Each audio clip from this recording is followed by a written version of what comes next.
E ele, eu quero você no curtinho, lá vai, eu que estou no curto. Aí quando. Isso foi bem uns 15 minutos, velho. Tá filmado tudo.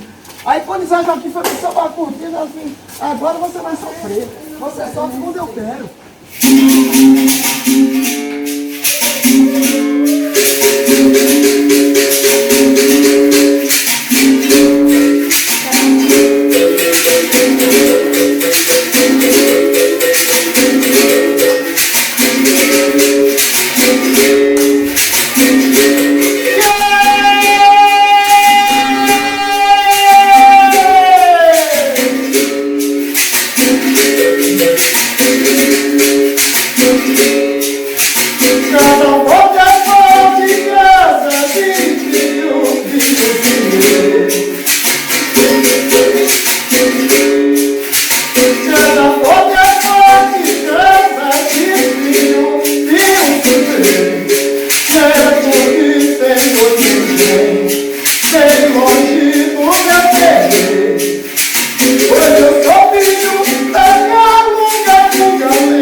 Tiririca na valha de cortar a samba, nego. Tiririca na valha de cortar a samba, nego. Tiririca na valha de cortar a samba, nego. Tiririca na valha de cortar a samba, nego. Tiririca na valha de cortar a samba, nego. Tiririca na valha de cortar a samba, nego. Tiririca na valha de cortar a samba, nego. Tiririca na valha de cortar a samba, nego.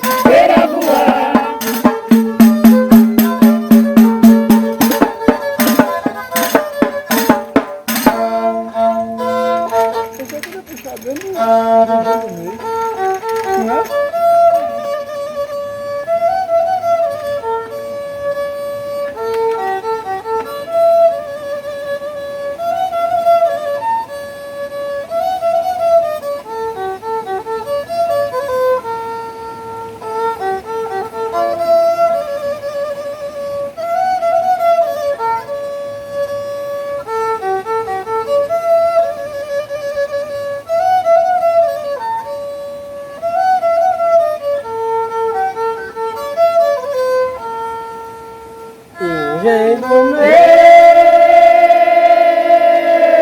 quem planta cana sou eu. Engenho do meio, quem planta cana sou eu.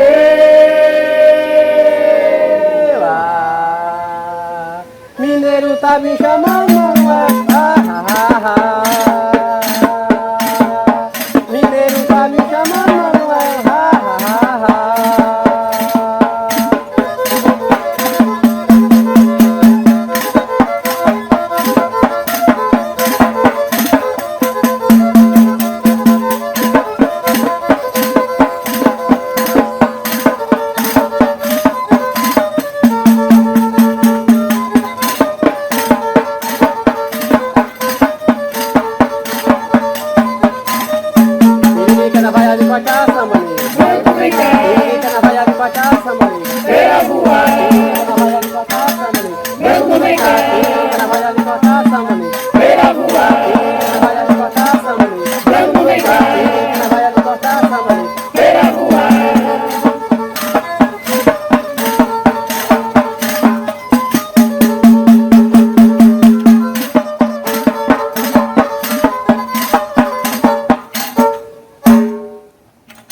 Olha.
Foi bom? Foi bom. Quando começa é bom.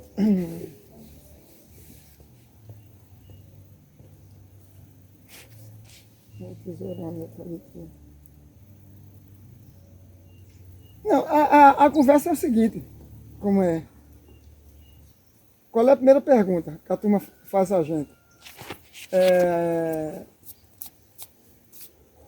Vou falar a partir da capoeira, mas assim, não da capoeira, né?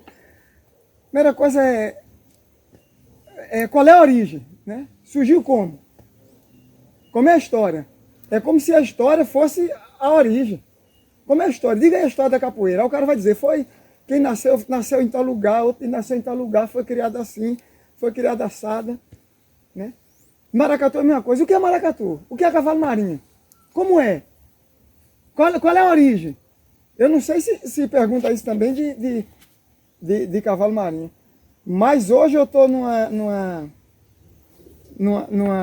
parada, Fabinho, de conversar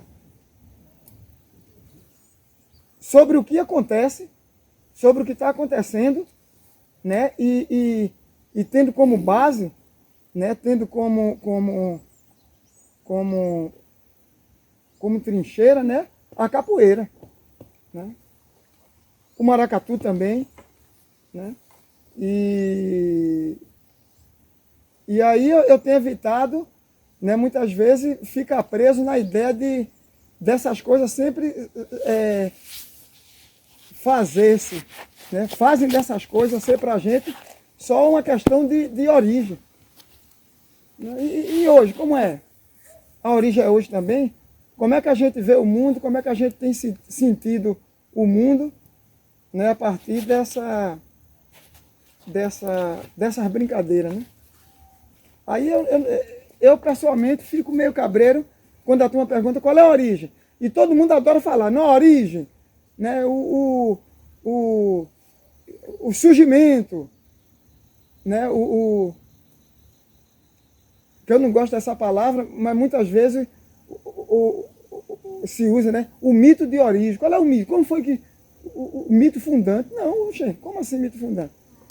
Então, eu acho que antes, para ser honesto com ambas as partes, de quem é do brinquedo e quem chega no brinquedo, que é até complexo e complicado você falar essa palavra hoje. Então vamos quem é do brinquedo e quem chega. Aí a gente sabe que são duas vertentes. Então não tem como a gente, aí começa a falar todas essas perguntas que você diz, mas não tem como você, antes disso, você falar em colonização. Eu começo, a partir do cavalo marinho do maracatu, eu começo a ver esse mundo da gente e esse percurso que a gente faz na brincadeira, como a gente é do brinquedo, a gente saiu da brincadeira, como a gente faz arte, como a gente faz poesia, outro faz música, então a gente convive nesse meio. Então são dois mundos. E são dois mundos. São dois pesos e duas medidas. Muito complexo, ao mesmo tempo que é muito simples. Quando você pergunta qual é a origem? Ou por que a origem? Será que o interessante é saber mesmo realmente de onde veio e quem faz? ou querer se apropriar daquilo ali. E não é de hoje, né? Não é de hoje. Aí você vê, boa parte dessas brincadeiras já sofreu a repressão, né, do Estado, né? E quando eu digo já sofreu, eu acho que até continua a casca de banana que tu falou, porque é como se hoje, né, essas manifestações, que na minha opinião é um livro, são escritura, né, da história da gente. Quando eu digo sofreu repressão, é como se hoje a gente não estivesse sofrendo mais nada, ou estivesse sofrendo menos, né? Muitas vezes o cara diz, não, antes não era aceita, hoje é aceito. Antes capoeira não era aceita, antes maracatu era muito discriminado, antes cavalo marinho era muito discriminado, antes qualquer coisa, mamulengo, babau, era tudo discriminado. Hoje já é aceito. Mas peraí, mas as pessoas que faziam aquilo não precisavam aceitar aquilo, né? As pessoas que fazem hoje a coisa não precisam aceitar a coisa. Nem rejeita, nem aceita, nem rejeita, porque está fazendo. Quem aceita, geralmente, muitas vezes, é quem já rejeitou, né? Se rejeita, aí depois se aceita. Aí o camarada, né? O meio social ali que estava sendo, digamos assim, rejeitado, humilhado, aí diz, antes a gente era humilhado, hoje a gente é aceito. Mas por quem? Mas só você observar que todo mestre, brincador de 80 anos, ou mais de 80 anos, ele se diz folclorista. Sim. Ele se diz folclorista. Aí você vai passando um pouco do tempo, aí você vai dizer, os mestres já, e pessoas mais velhas, não só mestres, mas que brincam, diz que são de tradição, da cultura. A palavra é cultura. Aí a palavra, aquele brinquedo vai deixando de ser folclore para ser cultura. Aí você vai um pouco mais nos anos, algumas décadas depois, aí já vai mudando de cultura, aí já vai virando cultura popular, como a gente conhece hoje. Aí já vai para tradição de rodas, tradição circulares. Então, quem que ganha com essas mudanças de nomenclaturas? Porque a coisa é a mesma. As pessoas socialmente que fazem são as mesmas. Porém, a perseguição para extinção da coisa, se você observar que ainda acontece, ela vem surgindo sutilmente, onde o Estado era quem perseguia claramente. Claramente, é só quem quiser pegar qualquer coisa, só tem relato do Estado. Você vê mesmo em Pernambuco, o que o Estado de Pernambuco fazia em perseguição a isso que a gente chama de brincadeira hoje. Hoje o próprio Estado dá título de patrimônio vivo. Vê, perseguia há um tempo, ele dá título de patrimônio. Porém, os grupos quando se perseguiam, não se falava, não tinha patrocínio, era perseguido. Mas não se falava em resistência, em sobrevivência, em vai acabar, em vai morrer, mas o Estado não queria destruir. Hoje em dia o Estado apoia. Hoje em dia não só o Estado, mas você vê editais nacionais, editais privados, você vê várias formas de incentivo, aí você vê as pessoas que fazem aquilo dizer: eu preciso de apoio para minha brincadeira não morrer. Minha avó, eu tinha uma avó que o marido dela, meu avô, né, minha avó por parte de mãe, aí ela dizia que vovô Tonho dizia o seguinte: eu sou caboclo de raça. Eu estava ali exaltado com a coisa do maracatu, eu dizia: eu sou caboclo de raça. E hoje muita gente está brincando maracatu, né? E assim, até para... Chega para outro, vai, tem um caboclo de fantasia, rapaz. Só tem fantasia bonita. Mas saber fazer as coisas... E samba nada, não samba nada. É caboclo de fantasia. Aí eu, automaticamente, quando eu escutei esse termo caboclo de fantasia, um termo assim no sentido de diminuir, né, o caboclo ali. Só tem a roupa bonita, só tem fantasia. Mas de caboclo mesmo não tem nada, né? Rola muito isso, né? No meio ali. A gente sabe nas brincadeiras que a gente tem um com o outro mesmo. Aí eu fiquei lembrando do caboclo de raça, que meu avô dizia. E vovó dizia isso, vovó dizia sem maiores explicações, eu também não entendia direito, achava só bonito, né? Mas não entendia direito. E hoje eu fico perguntando, porque não é pergunta para se responder, mas indagação, de provocar mesmo, né? Um olhar dissidente, o nome do coisa é esse, né? Um olhar dissidente, o nome do, né? Esse olhar dissidente que a gente tem. E eu fico pensando, velho, uma fantasia você pode comprar e você pode vestir.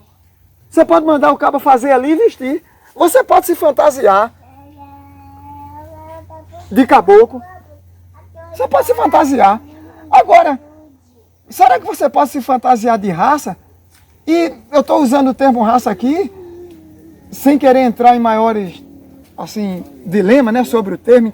A questão não é essa, né? Estou usando o termo raça para dar endereço a uma determinada coisa que você não pode comprar e vestir. Ou você é, ou você não é. Você não pode se transformar naquilo, né? Você não pode se transformar naquilo. Uma fantasia você bota ali, se transformou-se. Né? Aí eu fico... Como é essa parada, né, das pessoas querem saber tanto a origem das coisas, mas não quer saber que o cara, quando tira aquela roupa, quando tira a gola, ele continua caboclo o ano todo. Vamos transferir isso de cultura e tradição, como se fala, e de arte. Vamos falar sobre língua. Se eu aprender o italiano, isso não me faz italiano, não. Você não vira italiano, não. Eu não viro italiano, mas eu posso dar aula da língua italiana. Ó. Eu não vou dar aula de ser italiano. Não, de jeito nenhum. Não tem sentido. Não tem sentido. Não. Mas para os italianos isso não é bom, não? Vai ter mais pessoas falando a língua dele? É bom. É Não tem bom. problema nenhum. Nem para os italianos, nem para a gente que está Então, ensinando. mas eu estou dando aula da língua. Então se eu aprendo inglês, isso não me vai fazer americano, não. Não. Mas eu vou ter uma língua. Nem inglês. E nem inglês. Então verdade. eu acho que são essas sinceridades É verdade. que falta ser jogado em pratos limpos. Porque todo mundo tem um interesse. Todo mundo. Todo mundo. Eu não estou falando de coisa boa, coisa ruim, estou falando de interesse. Verdade. Todo mundo tem. A ladainha que eu cantei, né, que fala, que diz que casa forte é forte casa, né? De filho de usineiro. Casa forte é forte casa, neto de senhor de engenho, né? E bem longe do meu terreiro, bem longe. E eu fico pensando, eu como capoeira que sou, como é que eu vou me relacionar com isso? Já sabendo como eu vou me relacionar, né? Eu com 5 anos de idade, caboclo, eu acompanhava minha mãe e minha tia, né, para a casa das patroas dela. Minha mãe e minha tia foi empregada doméstica. E eu acompanhava, hora uma, hora outra. E hoje eu vejo também criancinhas brancas, de classe média, de 5 anos de idade, sendo levada por suas empregadas pretas para treinar capoeira. Como eu devo me relacionar com isso? Com carinho? Com arrogância? Né? Me calando? Que situação é essa? Eu estou dizendo que capoeira não pode ser praticada. Pode ser praticada por todo mundo. Pode. Pode ser praticada por todo mundo do mundo que a capoeira é. E não sou eu que vou dizer quem é do mundo da capoeira, que a capoeira é, né? Se sabe, se sente, não é uma coisa que se transforma. Agora, se eu quero tratar a capoeira, né? Se há um interesse do Estado em tratar a capoeira como um patrimônio estatal, né? Isso é jogado como uma coisa positiva. Se há um interesse em dizer em transformar a capoeira em instrumento de educação, de socialização, de inclusão. Se incluir aonde? Se socializar com o quê? Você está entendendo? Se educar, para quê? Para quem? Né? Aí as pessoas falam de tudo. Né? Vão falar de capoeira, fala de educação, fala de terapia, fala de inclusão social, fala de luta contra isso, de luta contra... Menos de capoeira. Porque para eu falar de capoeira eu tenho que falar da minha vida. A minha vida é a vida de todo mundo que faz capoeira, não é só eu não. Aí a gente se depara com o assassinato dessa criança aí, né? De Miguel, né? E eu vou falar como? Eu vou falar no sentido do politicamente correto. Eu vou falar que a morte, o assassinato de Miguel, dessa criancinha que tinha 5 anos de idade, que foi taxado de danado. Eu era danado, as patroas diziam para minha mãe e para minha tia: esse menino é danado, eu era um menino danado. Como é que eu devo tratar esse povo? Não estou falando de uma pessoa ou de outra, não. Como é que eu, como capoeira, como caboclo, como é que a gente, Fabinho, vai tratar esse povo? Está entendendo? Sabendo, vendo como a gente é tratado por esse povo há 500 anos.